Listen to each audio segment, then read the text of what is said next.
ओम नमः सिद्धेभ्यः। ओम नमः सिद्धेभ्यः। ओम नमः सिद्धेभ्यः। अहिंसा परमो धर्म की। आचार्य गुरुवर श्री कुंद कुंद भगवान की। आचार्य गुरुवर श्री ज्ञान सागर मुनि महाराज की।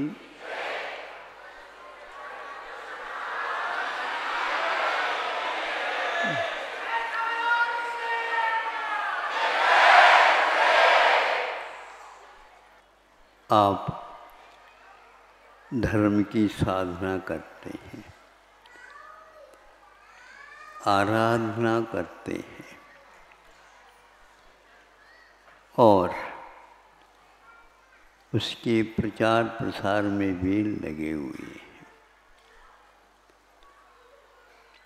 धर्म कहाँ रहता है,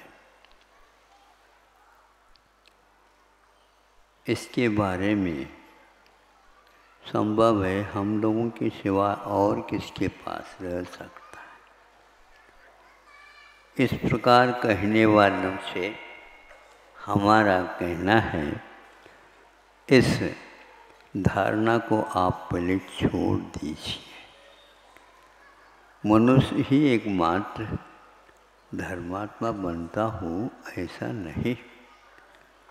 पशुओं में भी यह देखने को उपलब्ध होता है, किंतु वे अपने मुख से कुछ कह नहीं पाते। यदि कह भी देते हैं, उनकी भाषा हम लोगों को समझ में नहीं आती। फिर भी आप जैसे जी रहे हैं, वैसे ही इस दुनिया में वो भी जी रहे हैं। यह जो कर्मों का खेल है और उसके उदय के कारण ऐसी पर्यायें मिलती है, लेकिन पर्यायों के साथ वह स्थिर हो ऐसा नियम नहीं है। भावों में परिवर्तन, जैसे सागर में ज्वार भाटे उठते रहते हैं, समाहित होते रहते हैं। दर्पण में बिंब पड़ते हैं और वह जब बिंब की वस्तु वहाँ से हट जाती है, बिंब नहीं दिखता। उसी भांति यह आत्माएं एक प्रकार से पर्यायों के साथ परिवर्तित होती हुई आती रहती है।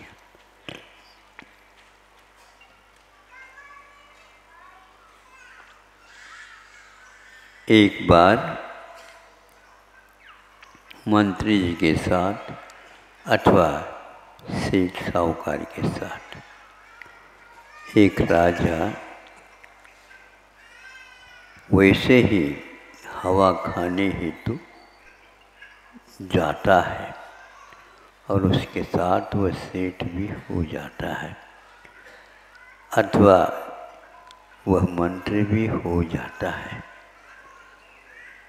कुछ जाने के उपरांत वह सोचता है, ये जंगल आ गया, इसमें शिकार खेला जाए। आप लोगों को ज्ञात होगा, राजाओं का प्राय करके ये शिकार खेलने की परंपरा देखी गई है, किंतु वह रक्षा के हेतु करते थे और कुछ लोग उसके भक्षण के रूप में स्वीकार करते थे।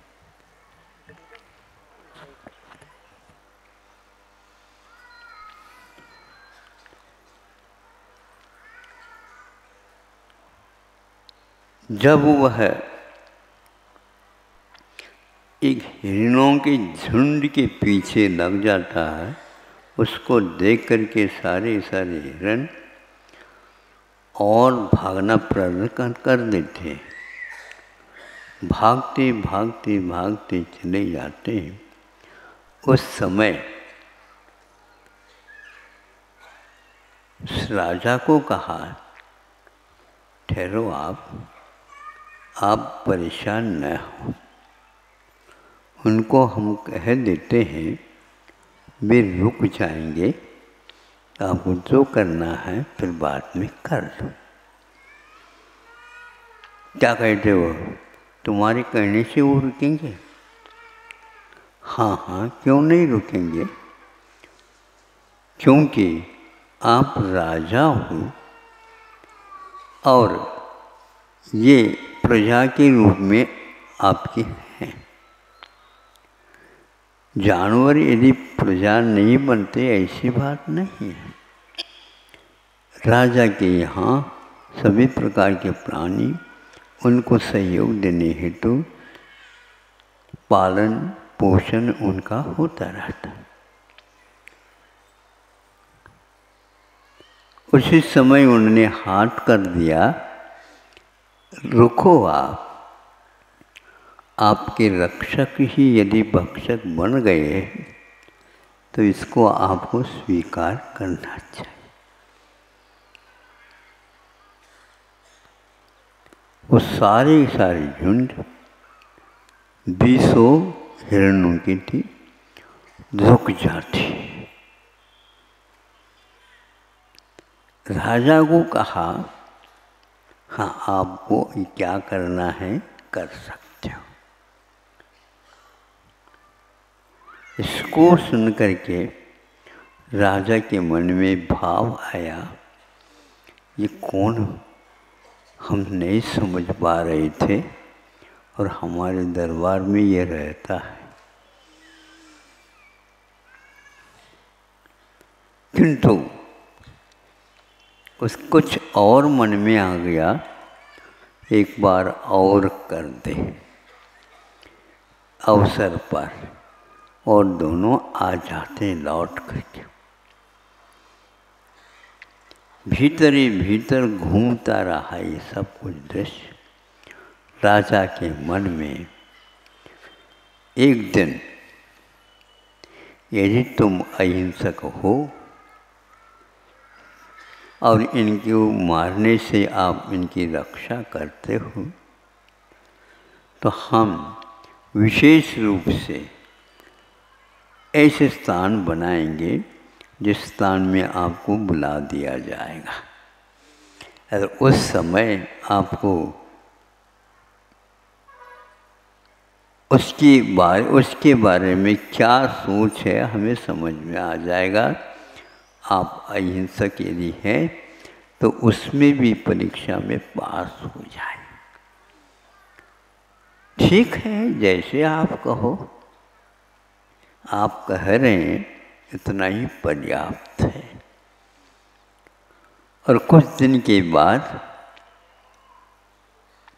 एक सिंह को प्रशिक्षित करके तैयार कर दिया गया और प्रशिक्षित इसलिए कहा जा रहा है कि उसे प्रशिक्षित होने के उपरांत जो हम कहेंगे वही वह करेगा। एक बार बुलाया गया सब जनों को और कहा, इसको आज हम विशेष रूप से मांसादिक का भक्षण न करा करके और कुछ चीज़ों को खिलाना जाए और उसमें आप लोग सब आमंत्रित हैं। सभी जनता हैरान हो गई कि उसको इसके बदले में कुछ और मिल रहा खाने को, और वह शेर को 2-3 दिन भूखे रखे। और जो व्यक्ति भूखा होता है वो क्या करेगा, और वो भी हिंसक है, और उसको पिंजरे में से बाहर निकाला गया। इनको यदि आप अहिंसक हो, सबके ऊपर आपका प्रभाव है, तो इनको जिलेबे, लाडू और व्यंजन और एक तरफ कड़ाह में दूध भरा हुआ रखा है, ये खिलाओ और पिलाओ तो समझेंगे आप अहिंसक है। बहुत अच्छी बात है। जो ही पिंजरे से उसको बाहर के लिए संकेत दिया, वो आया, सर्वप्रथम उस व्यक्ति को खाने के लिए उसके पास जाकर के खड़ा हो जाता। सब लोगों को यही लग रहा था अब ये छोड़ेगा नहीं, 3 दिन का भूखा है, जल्दी जल्दी पूर्ण करेगा ये खा। चारों ओर उसने देखा, देखो तुमको यदि क्षुधा शांत करना है, प्यास को भी शांत करना है, आपके सामने ये नैवेद्य रखा गया है, आप खाना तो खा सकते हो, नहीं तो मैं तो यहाँ पर उपस्थित हूँ ही। ये भाषा एक त्रियंच के सामने कही जा रही है। क्या आप लोगों ने सोचा है इसके बारे में? हाँ, भावों के माध्यम से सब कुछ समझाया जा सकता है। उनके कहने से, यूं करने से वो सारे खड़े हो गए और इस ओर आ गए। तो उसने वो छोड़ दिए इनको और जा कर के जलेबी व्यंजन खाता रहा। फिर इसके उपरांत दूध को भी उसने पी लिया।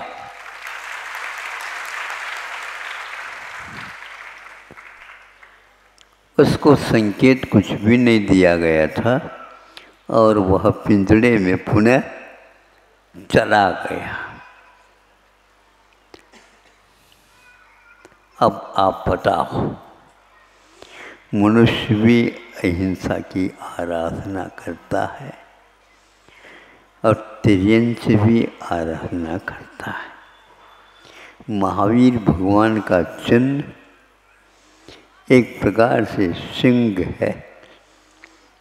सर्वप्रथम वेदी के नीचे एक तरफ गाय और एक तरफ सिंह शेर है। अब आप समझो, शेर के दूध गाय का बछड़ा पी रहा है और शेरनी का वह छोटा सा शावक गाय का दूध पी रहा है। और ये दोनों सिंह और गाय वहाँ पर एक घाट पर पानी पी रहे हैं। किसका परिणाम है?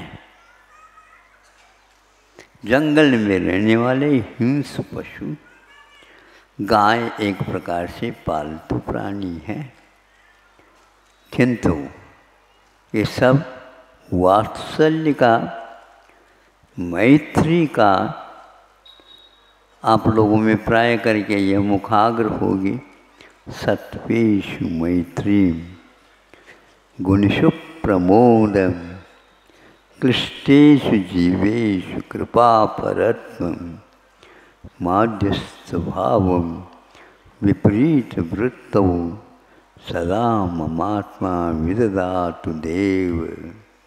हे भगवान, ये परिणाम मेरे संसारी जीवों के प्रति हमेशा बने रहे, सबके प्रति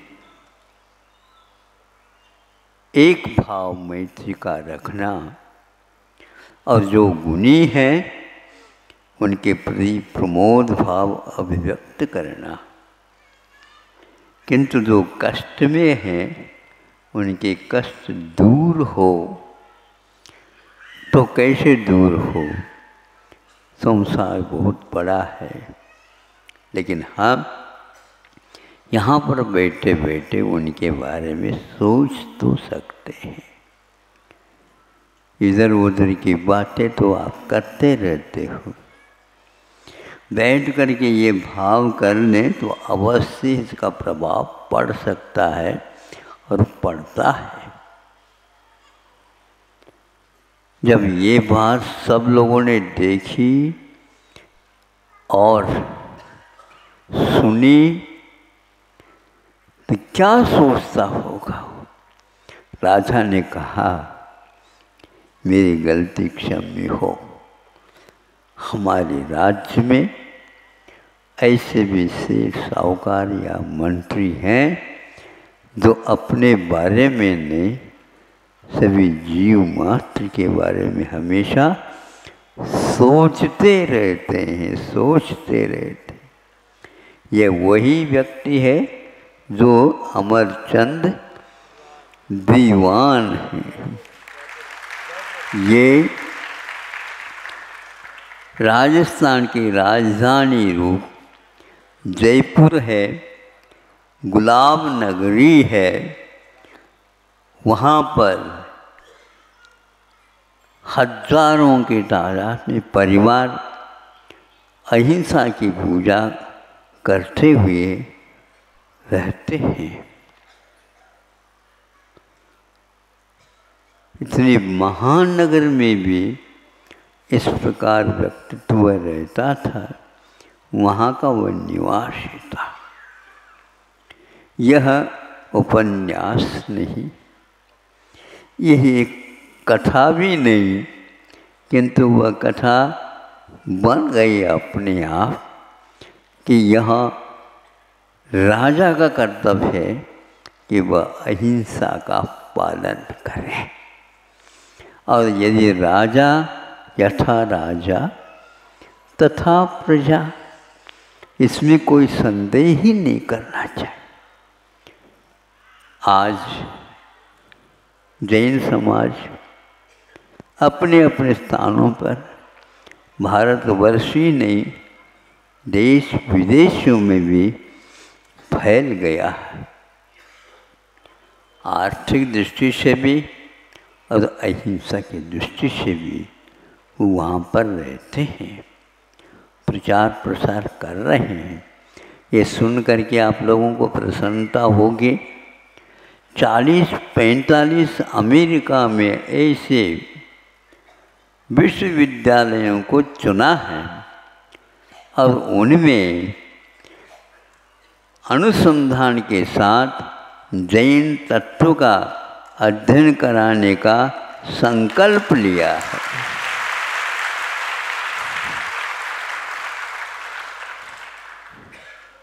जो ही ये हमने सुना तो लगा ये कुछ विस्मय की बात लगती है। नहीं, कई व्यक्ति कहाँ पर क्या हो रहा है, कहाँ पर क्या योजना है, उसके बारे में सोचते रहते हैं और उसका संकलन करके जैन तत्व को 30 विषयों के साथ अनुसंधान के लिए भी चुना गया है। आप एक भी विश्वविद्यालय में इस प्रकार की व्यवस्था नहीं की है और वह अहिंसक देश तो नहीं है, लेकिन यहाँ से जाकर के बसने वालों की संख्या वहाँ पर भी है और वहाँ के राष्ट्रपति भी, जहाँ तक स्मरण है मुझे, भारत के ही एक निवासी सिद्ध हो गया है। इसी प्रकार इंग्लैंड में भी मुख्यमंत्री, महामंत्री, प्रधानमंत्री के रूप में चुन करके भारतीय एक सज्जन को वहाँ पर रखा है। ऋषि सनत ऐसे कोई गांव हो सकता नाम, लेकिन यह आपको सुन करके विचार में आ जाएगा कि जैन धर्म वस्तुतः किसी क्षेत्र से नहीं किंतु अवश्य भारत की अपेक्षा से भरहेरावेशो, ये प्रतिदिन हम 3 बार प्रतिक्रमण पढ़ते हैं। इस भरत और ऐरावतों में जो कोई भी ऐसे क्षेत्र हैं उनको मेरा बार बार नमस्कार हो। यहाँ मुनि महाराज अपने मुख से बहुत सहर्ष के साथ उच्चरित करते हैं। अब ये सोचो उसके लिए कितनी राशि की आवश्यकता है।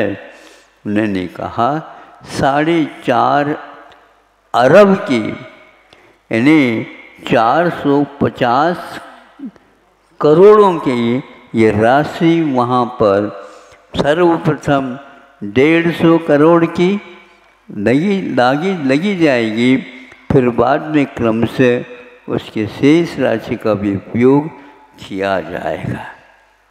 संभव है इसको और भी स्वरूप दिया जा सकता है। तो हर विषय पर वहाँ पर छाना जाएगा, शोधा जाएगा। और अहिंसा की महिमा, साधुओं की परंपरा कैसी है क्या है, श्रावकों की परंपरा कैसी है क्या है, वहाँ पर चिकित्सा के विषय में क्या चल रहा है, ये सारी बारीकी के साथ हजारों विद्यार्थी छात्रों को पढ़ाया जाएगा और शोध कराया जाएगा। अमेरिका ने आपसे कोई चंदा नहीं मांगी। आप चंदा घोषित भी करते हैं तो जब तक वो नहीं जाएगा आपके घर या फ़ोन, तब तक देख लेते हैं। आजकल तो दुकान तो वो धीरे धीरे चलती है, ऐसे कह करके आप लौटा सकते हैं। लेकिन उस देश ने यह किया, इसके पीछे उसका क्या उद्देश्य है? मैं तो ये सोच रहा हूँ, आप किसी भी विश्वविद्यालय में हिंदी के माध्यम से इस प्रकार के कार्य किए हो नहीं मालूम, लेकिन यहाँ हिंदी साहित्य और संस्कृत साहित्य के माध्यम से अनुसंधान किया जाएगा, इसमें कोई बात नहीं। ऐसे कई बार यह कुछ छोटी छोटी योजनाएं अमेरिका इत्यादि में घोषित थी, किंतु यह तो एक चौंकाने वाला विषय है कि ऐसा भारत के बारे में उन लोगों का सोच विचार है। विश्व में कहाँ पर गतिविधियाँ धर्म के विषय में, चिकित्सा के विषय में, शिक्षा के विषय में, शोध के क्षेत्र के विषय में योजनाएं बनती रहती है, लेकिन आज तक की योजना में यह बृहद योजना मानी जा सकती है। उन लोगों के लिए इसका कोई विशेष बात नहीं है, लेकिन फिर भी दूसरे देश के बारे में इतिहास के साथ साथ यह शिक्षा और चिकित्सा इत्यादि विषयों को बारीकी के साथ अध्ययन कराया जाएगा, तो अपने आप ही शाकाहार क्या वस्तु है सामने, विश्व के सामने आने वाला है। एक ऐसा समय आया है जो बहुत विषम माना जा सकता है, लेकिन यह विषम नहीं, बहुत ही समतापूर्ण विषय हो गया है। ऐसे ही शोध हो रहे हैं चिकित्सा को लेकर के देश विदेशों में। कैंसर की बीमारी के लिए उन्होंने एक प्रकार से चुना। विश्व में कई देशों में उपवास करने की पद्धति तो रहती है, किंतु उन्होंने उस रोग की चिकित्सा के लिए उपवास को चुना है। प्रति वर्ष नहीं, प्रति मास नहीं, प्रति हफ्ता नहीं, यह निश्चित रूप से जैनियों के यहाँ उपवास करने की परंपरा तो अभी भी जीवित है। उपवास भी कर सकते हैं, ऐसे वर्षों पुरानी ये वस्तु है। हाँ, इससे क्या होता है? इससे यह होता है कि आरोग्य अपने आप ही ठीक होने लग जाता है। बिना दवाई के भी आप रोगों की चिकित्सा कर सकते हैं। ये क्या कर रहे हैं महाराज? हाँ बिल्कुल, गरीबों के लिए लाखों करोड़ रुपए व्यय करना संभव नहीं है, तो उसकी चिकित्सा कौन करेगा? भगवान की वाणी करेगी। तो उपवास करने से क्या होता है? उपवास के दिन आपको विस्मय होगा, लेकिन यह शोध का विषय बन चुका है। उसका क्या परिणाम निकलता है? परिणाम यह निकलता है कि जिस दिन उपवास करता है उस दिन उसके पेट में कुछ ऐसे तत्व रहते हैं नसों इत्यादि में, वह उस दिन बाहर आ जाते हैं। हार्मोन या शक्ति कोशिकाएँ यूँ समझ लो, जिसमें इस प्रकार का तत्व भरा हुआ रहता है, और उसके बाद वह पेट में अपना कार्य करना प्रारंभ कर देता। 24 घंटे में उसमें इस प्रकार का परिवर्तन होता है और पुनः वह अपने अपने स्थानों तक पहुंच जाते हैं। आप आहार कर लेते हैं, इसलिए वो कहते हैं कि नहीं, हमारा औषध उपवास के दिन ही काम करता है। यह सिद्ध हुआ। तो यहाँ जापान में अभी शोध किया गया है कि कोई व्यक्ति यदि कैंसर के ऊपर कुछ चिकित्सा करना चाहता है, उसको और कुछ भी नहीं करना है, उपवास की परंपरा को अपने जीवन में स्थान देना, इससे ठीक होगा। क्या होगा इससे? तो ये ध्यान को, जो वो कोशिकाएं जो कैंसर की भूमिका को अदा करती है, वो सारे सूख जाएंगे। वह सूख जाएंगे तो अपने आप ही बीज के अभाव में जैसा पौधा नहीं अंकुरित होता है, उसी प्रकार वह चीज़ है। और ऐसे यह प्रयोग वहाँ पर रात दिन नए नए होते ही चले जा रहे हैं। एक और है कि जो उपवास की चिकित्सा में उन्होंने चिकित्सा कैसे की है, 50-50, 30-30, 20-20 उपवास के साथ उस मरीज को ठीक करने का वह उपक्रम लिया है। यह किताब आज से लगभग 90 वर्ष पूर्व में प्रकाशित हो गई थी। वह योग से इसी महाराष्ट्र के किसी स्थान में पुस्तकालय में वो किताब मिली। मिलते ही हमने कहा ये बहुत ही उपयोगी वस्तु है, उसका प्रकाशन करवाए। इसको देख करके कि आयुर्वेद के जितने भी वैद्य हैं या शोध छात्र हैं और भी शोध कराने वाले हैं, इसको लेकर के चले गए। ये तो बहुत महत्वपूर्ण वस्तु है। इस प्रकार इतिहास में ये सारे आपको उपलब्ध होंगे। इसके अध्ययन करना तो भारतीय व्यक्तियों का काम ही नहीं। ये सुनते हैं कि जब यहाँ से पुस्तकें, शास्त्र आदि चले गए, हजारों खच्चरों के ऊपर इनको लाद करके जापान और जर्मनी देशों ने इसका उपयोग किया है। आज भी उनके यहाँ इसके बारे में, संस्कृत के बारे में अवश्य ही अनुसंधान और विश्लेषण आदि चालू है, लेकिन आप लोगों ने उनको इतने पुस्तकों का क्या किया, रद्दी में बेचा है। अच्छा लगता है क्या? मतलब आपको चाहिए ही पैसा, कहीं से भी आ जाए पैसा।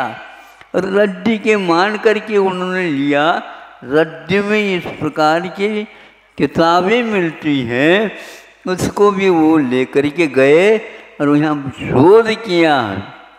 आज भी सुनते हैं कि तत्वार सूत्र के ऊपर एक बहुत दुर्लभ टीका लिखी गई थी, जो कि स्वामी समंतभद्र महाराज जी का वह ग्रंथ है। इसको वह लिखा है, किंतु उस शास्त्र को लिखने से पूर्व में देवागम स्तोत्र को उन्होंने मंगलाचरण के रूप में प्रस्तुत किया है, ऐसा कहा जाता है। गुरु जी के मुख से हमने एक दो बार इसको सुना, किंतु उसके खोज करने के उपरांत भी आज तक उपलब्ध नहीं हुआ। हम लोगों का इतना तेज पुण्य कहाँ है, तो जनवरी सुरक्षित कहीं न कहीं रखी होगी, लेकिन हम पुण्यवान होते अवश्य वह मिलता। किंतु 2000 वर्ष पूर्व में स्वामी समंतभद्र जी लिखा है, ऐसा सुनने में आया है। अधिगम हाँ गंधहास्य महाभाष्य के रूप में वहाँ प्रचलन में सुनने में आता है, लेकिन किसी भी भंडार में इसकी उपलब्धि नहीं हुई। देश विदेशों में भी छाना गया है, बड़े बड़े पुस्तकालयों में भी उसकी कोई उपस्थिति नहीं मिली। वो तो उस समय यहाँ लुट रहा था, उस समय उन लोगों ने उसको लेकर के गए, उसका उपयोग किया है। इसलिए उसमें एक और चीज़ बताई थी गुरु जी ने, उसमें पशुओं की बोली में भी कुछ संकेत मिलते हैं। इसका क्या अर्थ होता है, तो जिस प्रकार की आवाज़ करेंगे तो पशु सोचेगा मेरे से ये बोल रहा है। ध्वनि मात्र निकालते हैं तो भी उनको ज्ञात हो जाता है। बहुत सारी विद्याएं थी, आज वह विद्याएं लुप्त होती जा रही है। फिर भी आप लोग इस दिशा में काम करेंगे तो सही होगा। यदि इतने विश्वविद्यालयों में हिंदी को लेकर के कोई शोध करेगा तो आप सोचो, आपके यहाँ एक विश्वविद्यालय नहीं इस प्रकार काम करने वाला, और वहाँ पर इस 33 विषयों के ऊपर अनुसंधान सहित यह विषय पुष्ट हो रहा है। और उनमें यही लिखा हुआ है, जैन संस्कृति और धर्म के बारे में यह योजना बनी हुई है, जो हमने सुनी थी 4-5 दिन पूर्व में आपके सामने रख। अभी आप पशुओं को उनकी भाषा में बोल करके काम करने के बारे में सुना अमरचंद दीवान के मुख से।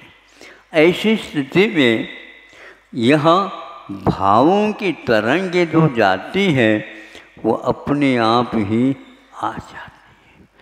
उनके भी नाम होते हैं, उनको संबोधित करने के लिए उस नाम से कह दें तो वह बहुत दूर भी रहेगी गैया या भैंस, उस मालिक के पास अवश्य ही आ जाएगी।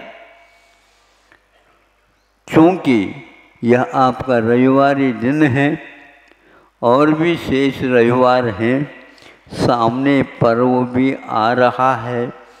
अब यहाँ पर व्यवस्था को आप देख रहे हैं, ऊपर से भी वह व्यवस्था हो रही है। प्रतिदिन 8-8 दिन हो गए, प्रतिदिन वह वर्षा होती है। सुनते हैं यहाँ पर इस इलाका में पानी की मात्रा कम है, लेकिन यहाँ पर पानी ही पानी हो रहा है।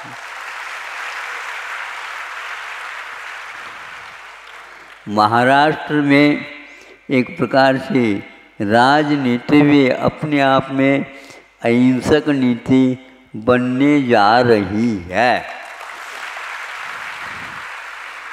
ये एक बहुत सुंदर बात है कि अहिंसा के बारे में सभी नेता लोग सोच विचार में आ गए हैं।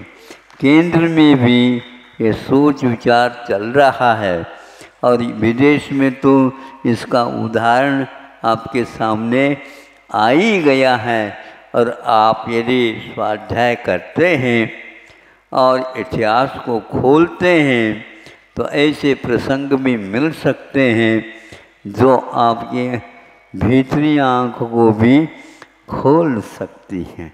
आपको तो इन्हीं दो आँखों के द्वारा सही उपयोग नहीं हो रहा है, तो महाराज तीसरी कौन सी आँख है?